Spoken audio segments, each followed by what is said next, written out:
guys, really excited today. I brought my good friend Dan and strength coach and conditioning expert, Dan Reiser.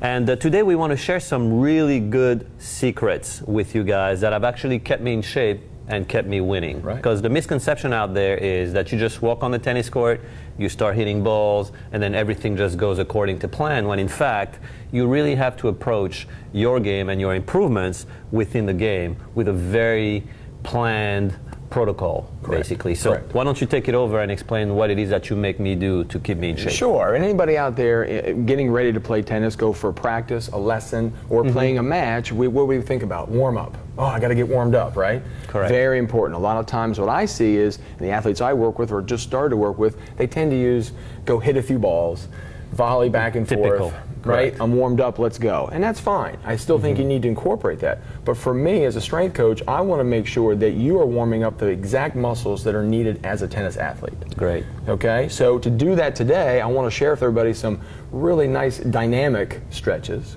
And I mean dynamic, meaning stretches that are done before you exercise. Okay. In comparison to? In comparison to static stretching. Static stretches. Static stretching is when you're done with your match. That's when you can lay down and hold the stretch and you get increased flexibility. Great. Dynamic stretching is there for injury prevention and improved performance.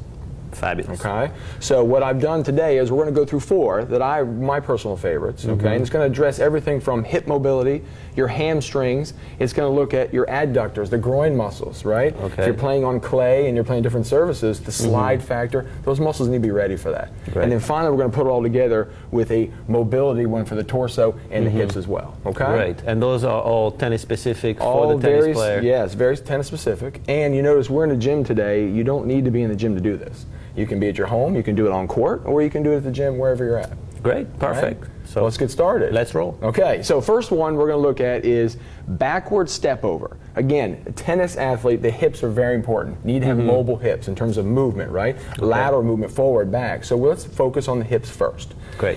Take a basic straight line wherever you're at. We're going to do called backward step overs. Think about a hurdle. You ever see in track and field hurdles, the high hurdles? We're going to imagine hurdles lined up along each side of us. Okay. Great. I'm going to place you right here, facing this way. Okay.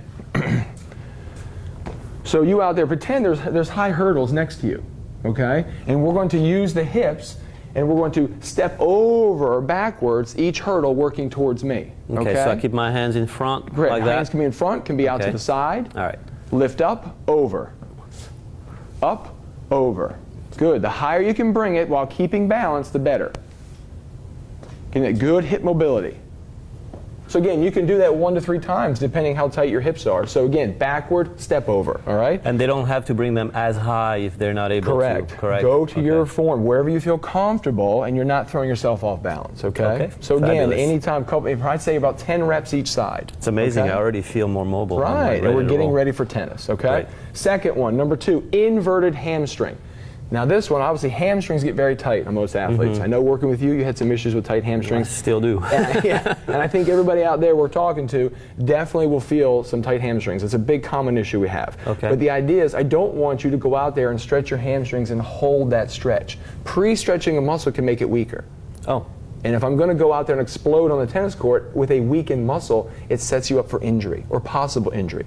So with this exercise, it's again dynamic movement. It's going to work on your balance, and it's going to work on stretching that hamstring enough to prepare it for the rigors of the tennis match. Okay? So here's the deal. You're going to stand here facing me. Okay. And you're going to do one leg at a time. Okay? We're going to alternate. Take this one slow because there's a lot of balance involved. Okay? The idea, we're going to start with the right leg. All right, he's going to place all his weight on his right leg. Okay, just keep it right underneath you like that. Yep. All right. Now, upper body stays tight, arms out to the side, and I want you to slowly bend at the hip. The leg does not bend here, and he's going to bend forward slowly to where he feels comfortable, till he feels that stretch back here. Do you feel that? I'm feeling it already. And then you come back, and then it's the balance, right? And then you come back up. Okay. And switch legs. Now you're going to the left side.